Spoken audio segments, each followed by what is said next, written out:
Hello everyone, good morning all of you. स्वागत है आप सभी का हमारे YouTube channel zone of life science में। तो अपन ने जो आपके आरपीएससी असिस्टेंट प्रोफेसर जूलॉजी की जो दिसंबर में एग्जाम होने वाली है, उसके लिए अपन अभी मॉलिक्यूलर बायोलॉजी के मैराथन क्लासेस हैं वो कंडक्ट कर रहे हैं। ठीक है, मॉलिक्यूलर बायोलॉजी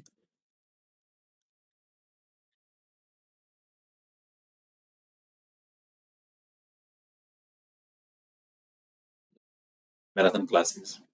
और इन क्लासेस का जो टारगेट है वो है आपके आरपीएससी प्लस जो यूपीपीएससी असिस्टेंट प्रोफेसर एग्जाम है।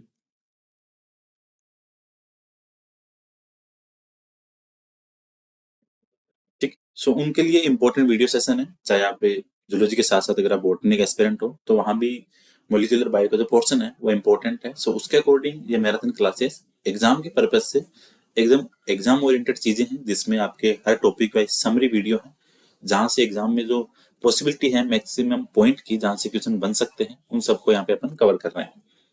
सो पहले अपन 3 लेक्चर ऑलरेडी अपलोड कर चुके हैं। ठीक है, जिसमें आपका बेसिक वाला पार्ट, फिर रेप्लिकेशन वाला part, and third one is DNA repair. तो 3 लेक्चर अपलोड कर दिए हैं। आप YouTube channel zone of life science पे जाओ, वहां पे मॉलिक्यूलर बायोलॉजी मैराथन क्लासेस के नाम से प्लेलिस्ट बनी हुई है, वहां से जाके आप देख सकते हैं। सो इम्पोर्टेंट सेशन है। आज का अपना जो टॉपिक है वो है अपना आरएनए, क्योंकि अपन कल पढ़ेंगे ट्रांसक्रिप्शन। सो ट्रांसक्रिप्शन से पहले अगर अपन एक बार आरएनए की बेसिक जो बातें हैं उसको डिस्कस कर लें, क्योंकि न्यूक्लिक एसिड चाहे डीएनए हो आरएनए हो, उनकी जो प्रोसेस है फॉर्मेशन की, रेप्लिकेशन हो या ट्रांसक्रिप्शन हो, वहां से क्वेश्चंस बनते हैं। सो उसके साथ साथ जो बेसिक वाला पार्ट है डीएनए आरएनए का, सो वो भी इम्पोर्टेंट है, क्योंकि आरएनए से जो अलग अलग टाइप हैं उनके अलग अलग फंक्शंस हैं, वहां से क्वेश्चंस बनते हैं। ठीक है, सो उसके अकॉर्डिंग अपन सारी बातें यहाँ पे अपन डिस्कस करने वाले हैं आरएनए। सो आरएनए की अगर अपन बात करें तो न्यूक्लिक एसिड, ठीक है, जैसे अपन पढ़ते हैं जो पहले डीएनए है और आरएनए है। सो कॉमन अपन ये कह सकते हैं कि न्यूक्लिक एसिड आपका आरएनए भी है।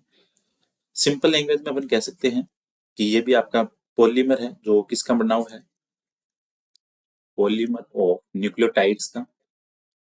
और न्यूक्लियोटाइड्स के अंदर, एक सेकेंड, न्यूक्लियोटाइड्स के अंदर आपके शुगर भी है, फॉस्फेट भी है और आपके बेस भी है। सो ये सारी चीजें हैं आपके आरएनए के अंदर भी। सो अपन ये कह सकते हैं कि just like similar to DNA, but अगर अपन डिसिमिलरिटी की बात करें, इन इन चीजों के अंदर ये थोड़ा उनसे डिफरेंट है। सो यहाँ पे अपन ये कह सकते हैं कि एक तो आपको शुगर का डिफरेंस देखने को मिलेगा और एक आपको डिफरेंस देखने को मिलेगा जो नाइट्रोजन बेस है उसका। ठीक है, सो अपने कह सकते हैं कि यहाँ पे आपके पास राइबो शुगर होगी, जबकि डीएनए के में आपके पास थी डीऑक्सी राइबो शुगर। ठीक है, राइबो शुगर के पास में अपन ये कह सकते हैं कि जो हाइड्रोक्सिल ग्रुप है वो सेकंड पोजीशन पे है। ठीक है, दूसरी चीज यहाँ पे आपको यूरेसिल मिलेगा थायमिन के स्थान पर। सो ये चीज इंपॉर्टेंट है। ठीक, दूसरी अपन ये कह सकते हैं कि ये सिंगल पॉलीन्यूक्लियोटाइड चेन है, जैसे आपका डीएनए डबल स्टैंडर्ड है,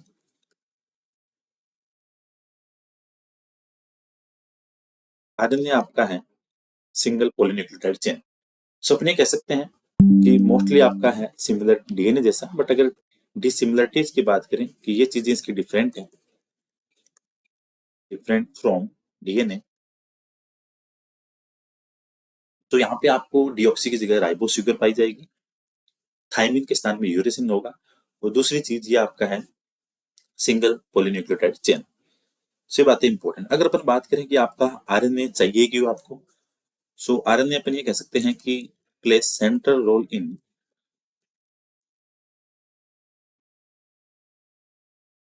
एक्टिविटीज ऑफ सेल। कौन सी एक्टिविटीज ऐसी, सिंपली अपन कह सकते हैं कि आपको प्रोटीन फॉर्मेशन के लिए आरएनए की रिक्वायरमेंट है, क्योंकि आपको डीएनए से आरएनए बनेगा और आरएनए से प्रोटीन बनेगी। सो उसके अंदर आपको एमआरएनए चाहिए, आपका जेनेटिक कोड है उसको कैरी करने के लिए।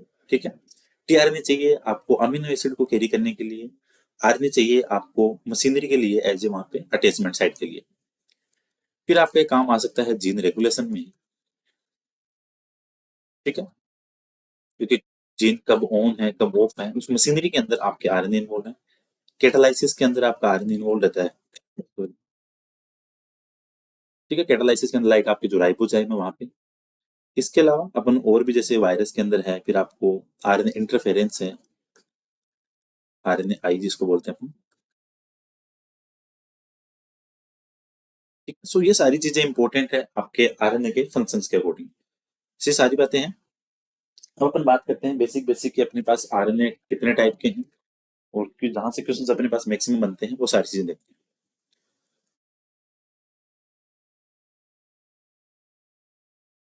ठीक है, तो आरएनए आपका बना हुआ है, अपने कह सकते हैं RNA is made up of one polynucleotide chain.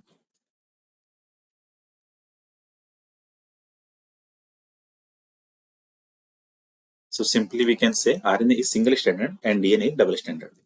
ठीक है, आरएनए आपको कुछ जगह डबल स्टैंडर्ड मिलेगा, पॉलीन्यूक्लियोटाइड चेन दो होंगी। सो दो पॉलीन्यूक्लियोटाइड चेन कहाँ पे होंगी? टू पॉलीन्यूक्लियोटाइड चेन जो आपके कुछ वायरस हैं, रियो वायरस हो गया, सो वहां पे आपको दो पॉलीन्यूक्लियोटाइड चेन मिलेगी एज कम्पेयर टू जो नॉर्मल आपको सिंगल वाल मिलती है। अब अगर टाइप की बात करें तो टाइप आपके पास आरएनए के, ठीक है, आरआरएनए, आरएनए, टीआरएनए। अब अपन सिंपली ये बोलते हैं कि रेप्लिकेशन हुआ, रेप्लिकेशन के बाद में आपका डीएनए बना, वो डीएनए पे स्टैंड था, उसके स्टैंड पे आके आपका रेप्लिकेशन जो स्टार्ट, सॉरी ट्रांसक्रिप्शन स्टार्ट हुआ, तो आपके पास एमआरएनए आया।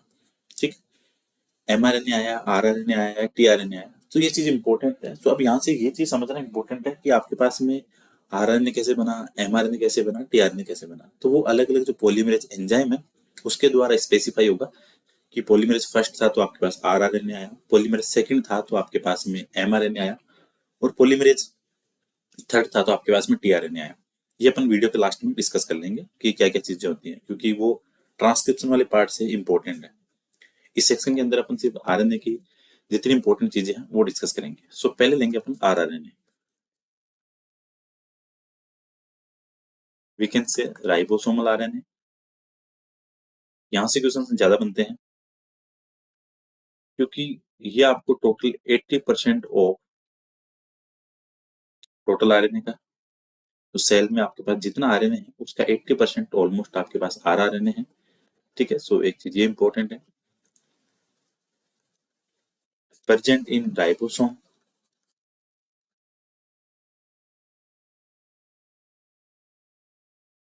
ठीक है, सिंथेसाइज इन न्यूक्लियोलस।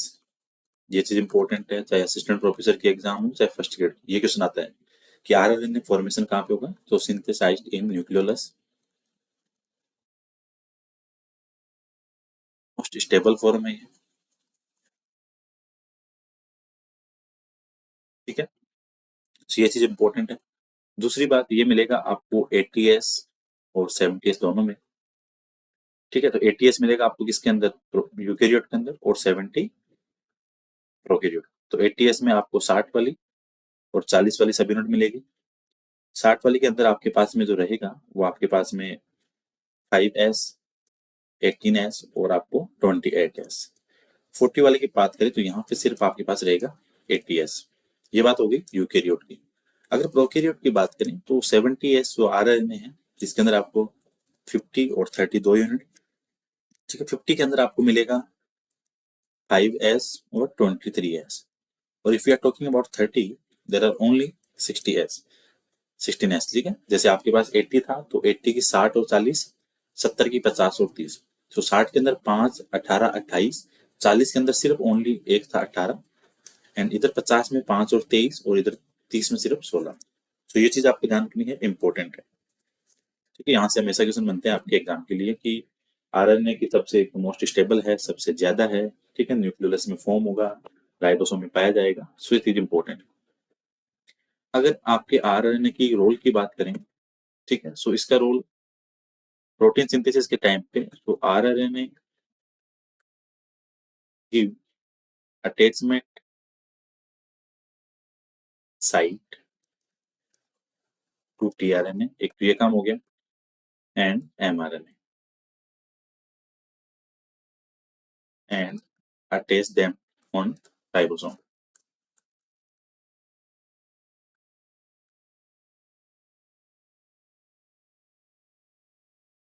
सो ये चीज इंपॉर्टेंट है, और इसको जो ऐड करता है ये टीआरएनए को तो लाएगा कहाँ पे, आपके लार्ज सब यूनिट पे राइबोसोम की, और एमआरएनए को लाएगा ये स्मॉल सब यूनिट। ये चीज भी इंपॉर्टेंट है। ठीक है, इसके बाद में अपन देखते हैं सेकंड एमआरएनए।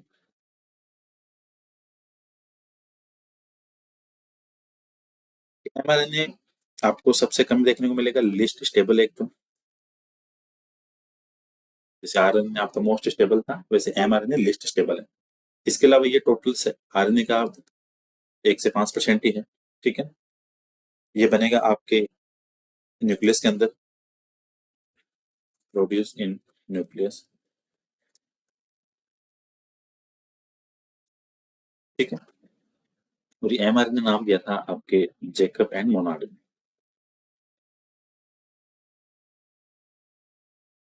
ठीक है, इसके अलावा फिर आपका आता है जो सबसे इंपॉर्टेंट, जिसकी स्ट्रक्चर वगैरह भी है, टीआरएनए। ठीक है, यहाँ से हमेशा क्वेश्चन बनता है, क्योंकि टीआरएनए आपको चाहिए जब प्रोटीन फॉर्मेशन होगा, तो वहां पे ये अमीनो एसिड को कैरी करने का काम करता है। ठीक है, so carrier of amino acid during protein synthesis.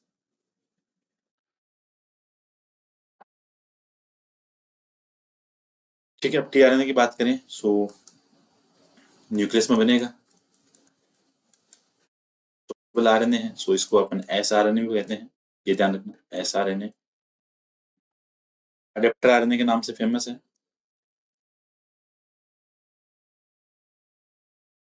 Smallest RNA भी।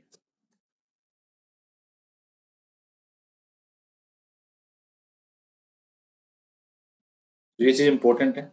यहाँ से जो इंपॉर्टेंट आती है इसकी इसकी स्ट्रक्चर वाली बात, थोड़ी सी वो थोड़ी कॉम्प्लिकेटेड है। अपन अगर बात करें तो इसकी, इसमें आपको दो चीजें ध्यान रखनी है जब भी अपन स्ट्रक्चर की बात करें। सो अगर क्लोवर लीफ मॉडल की बात करें,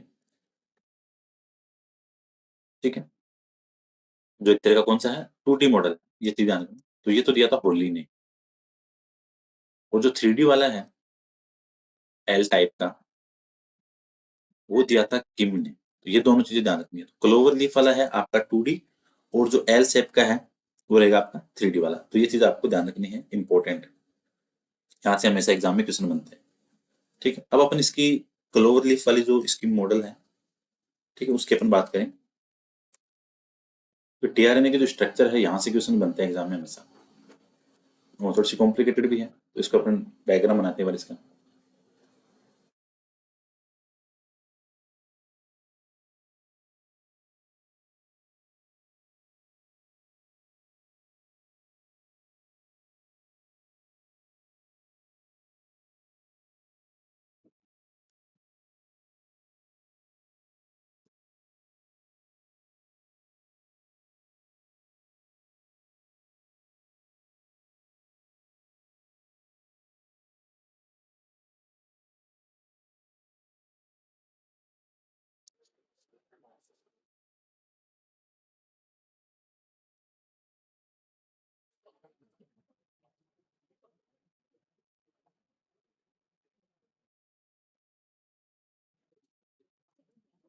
ठीक है, ये आपकी है यहाँ पे असेप्टर आर्म। सेप्टर आर्म में आपको सीक्वेंस का ध्यान रखना है, यहाँ पे होती है आपकी CCA। ठीक है, तो एक चीज ध्यान रखनी है आपको। ठीक है, ये आपकी वेरिएबल है, एक्स्ट्रा आर्म है।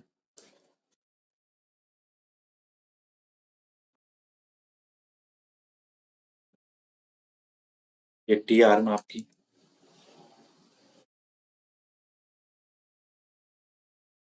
यहाँ पे क्या पाया जाएगा, सूडो यूरिडेन पाया जाएगा। ठीक है, ये आपके एंटीकोडोन रिकॉग्निशन लूप हो गई, या आपकी डी आर्म हो गई।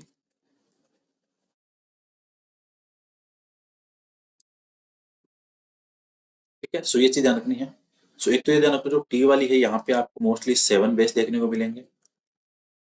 रिकॉग्निशन वाली है यहाँ पे आपको 7 बेस एंटीकोडन वाली। और जो डी आर्म वाली है यहाँ से आपको 8 से 12, सॉरी, इसको डी आर या डी एच यू लूप भी कहते हैं। ठीक है, तो ये चीजें इंपॉर्टेंट है इसमें। अब अपन बात करें कि इसके अंदर एक एक चीज जो इंपॉर्टेंट कौन सी है। सो एक तो यहाँ पे आपको अमीनो एसिड आर्म देखने को मिलेगी।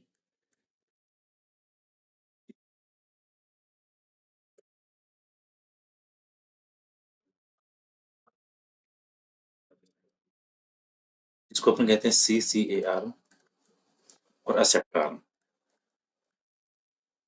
ये प्रोटीन फॉर्मेशन के टाइम पे जो आपका टीआरएनए है, सॉरी अमीनो एसिड है, तो यहाँ पे आके बाइंड होगा। सो अमीनो एसिड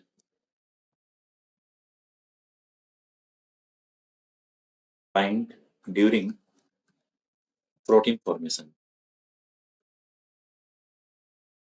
ठीक है,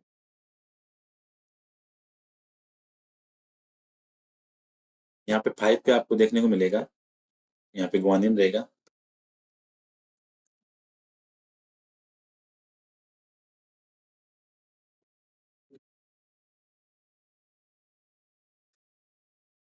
ठीक है, यहाँ पे जो लूप बनती है वो लूप इसलिए बनती है कि वहां पे हाइड्रोजन बॉन्ड फॉर्म नहीं हो रहा। सो वहां पे उन लोकेशन को बोलते हैं लूप। ठीक है, सो ये चीज ध्यान रखनी है।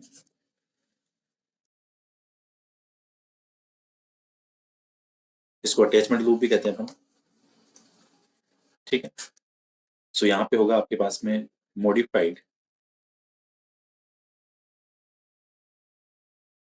Pseudo uridine. ठीक है, एक आपके पास में है यहाँ पे एंटीकोडन आर्म।